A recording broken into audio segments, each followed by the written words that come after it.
Mail call. Yeah, I got a package in the mail today from Lindsay Parks, Knives of Alaska in Denison, Texas. And for those of you who have been following along, you know what that means. We got our Featherlight Hunter, Chris's Featherlight Hunter, back from warranty repair or replacement today. Come along with me, we'll open up the package or reenact opening up the package in just a minute. Stay with me, guys.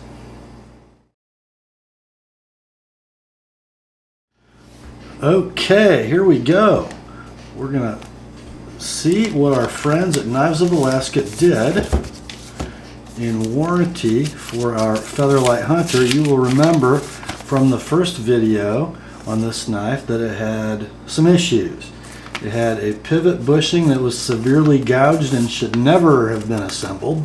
The gouge extending onto the blade tang and was visible when the knife was open. And worse than that, the ricasso of the knife was supposed to, in the closed position, contact one of the standoffs, thus stopping the cutting edge from crashing into the standoff in the middle of the body.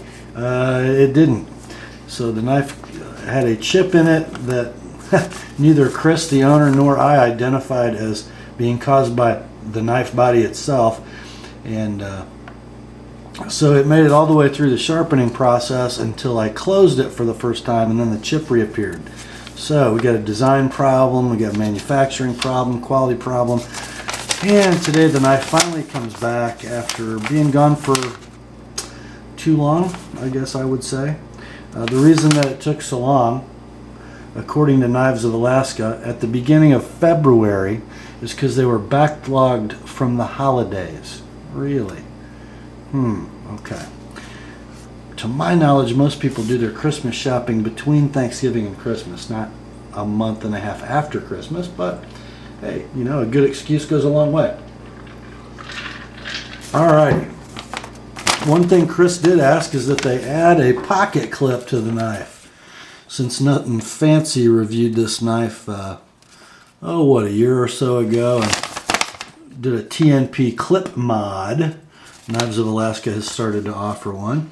The cost of the clip is $5, as you can clearly see, and they credited the $5, did it for free. All right, good job, Knives of Alaska. Let's open the box. And guys, no need to weigh in the comments on my address showing. It's my place of business, and it's all over the World Wide Web, so not a problem. People know my name, address, even my phone number. Okay, here's the box. I thought maybe they shipped a bunch of swag, or maybe you threw in a fixed blade in this big old box, but I found a knife wrapped in there, and okay. A lot of extraneous packaging, but they protected it well, and they should. It's such a valuable knife, $70 worth or so. So the first thing I noticed is it's got a clip, and oh my, does it have a clip. In fact, it is a pivot mounted clip anchored by one of the assembly screws, which, okay, I get that. It's about 13 inches long. The knife's only about 4 inches long. It's got lots of retention. I mean, unbelievable. I sent Chris a picture of this clip today, and he was rather appalled. I said, it does work though, and it does. It retains well in the pocket. It's not horrible to get in and out, but I did tell him, I said, you know, it works fine, but you can kill a mosquito with a nuclear bomb too. I mean, come on. Look at that thing. That's insane. Okay, so, we got a clip, and by the way, let's see if the light will catch this, but remember it had that big nick in the blade? I don't know if you'll be able to see this, but there's a big nick in the edge of the clip too. That's right here. I don't know if you can see it, but it's there. So I look at the knife, I'm like, hey, they sent us a new knife, great. But did they? Okay. Well, I thought, well, they must have sent us a new knife because the one that we sent back in, it didn't have blade centering like that. Oh, it's not funny. It's just not funny. Guys, look at that. This is a warranty knife. This is I'll tell you right now, it's not a replacement. It's the same flippin' knife. The knife sent in for warranty, repaired. That's one person working on a knife that a customer is upset about. And he closes the knife up after he puts it together like that, puts it in a box, and sends it back to the angry customer. Brilliant, I think. How about you? Oh my gracious. Okay, so I still don't know after I see this that we got the same knife back. So I open it. And what am I looking for when I open it? Well, of course, I want to see if the replacement knife has the same interference problem and the same blade chip in it that the original had. And I pull it out and I went, huh, that edge looks a little shiny. Well, yeah, it does, because it's the edge I put on it. And I don't know if you're going to be able to see this in video, so I'm going to stop right now and roll in a still picture, a close-up of this cutting edge on this knife today when I get it back from Knives of Alaska. Take a look.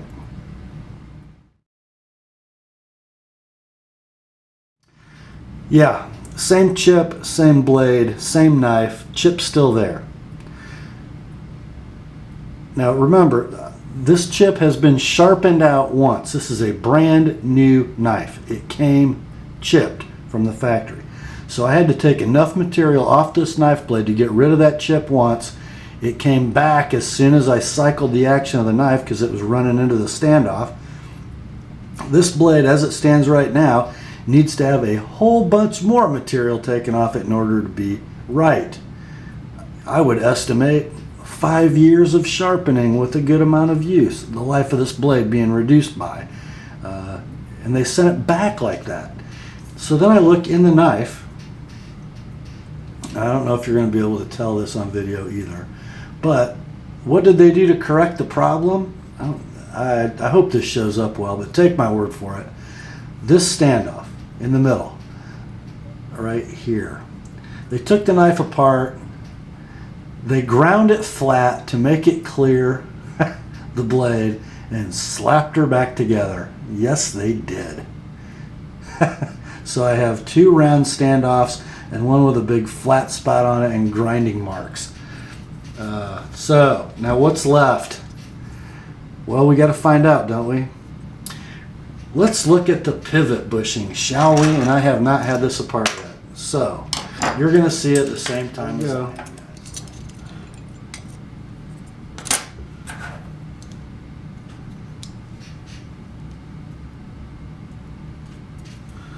Moment of truth.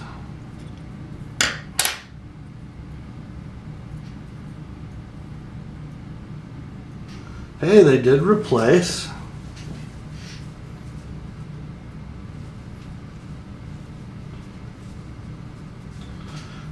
They did replace the pivot bushing. No big old gouge. However, we've still got the big old gouge in the blade tank. Can you guys see that? Wipe it off for you.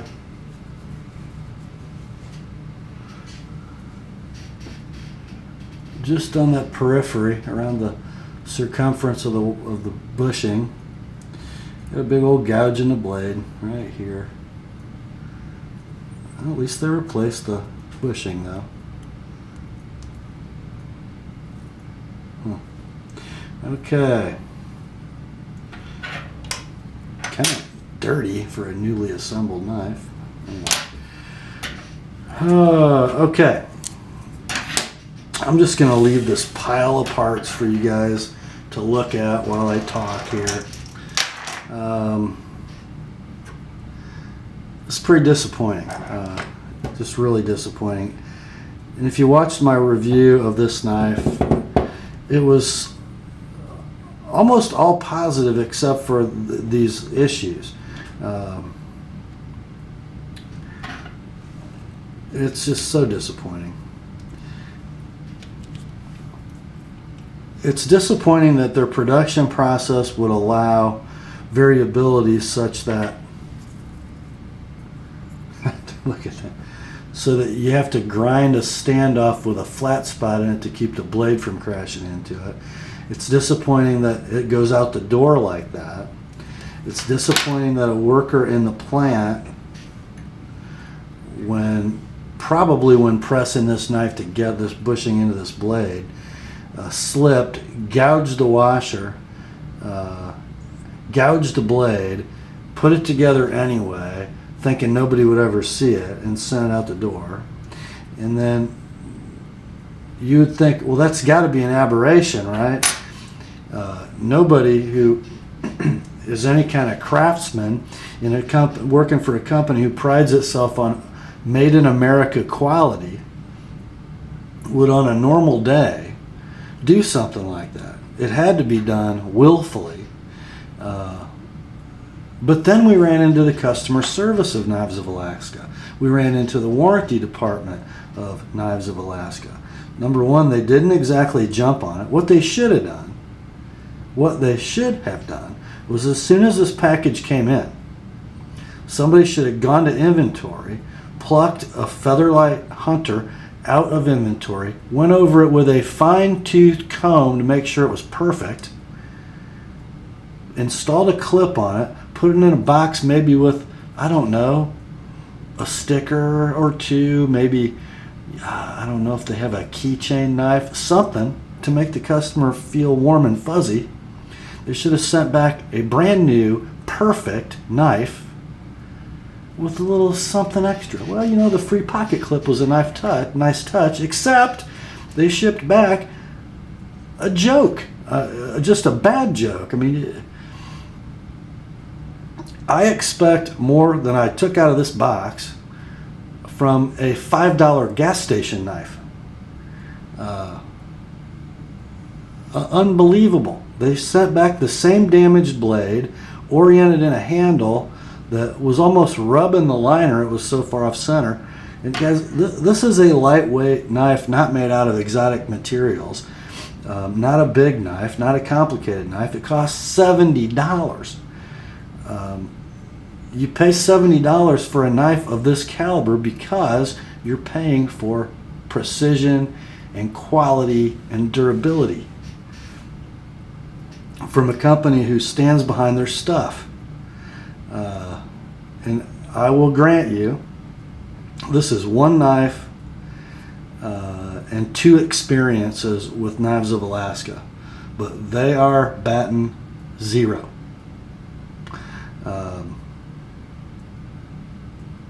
Many of you might have more positive experiences with them. Their product line itself might be great, their overall quality might be great, but for me, a company who can let this happen once, okay, make up for it with warranty and customer service. When they ship back an embarrassment that shows absolutely no pride in their work to an already upset customer, I'm done with them. Not recommended on the TheApostleP channel, Knives of Alaska.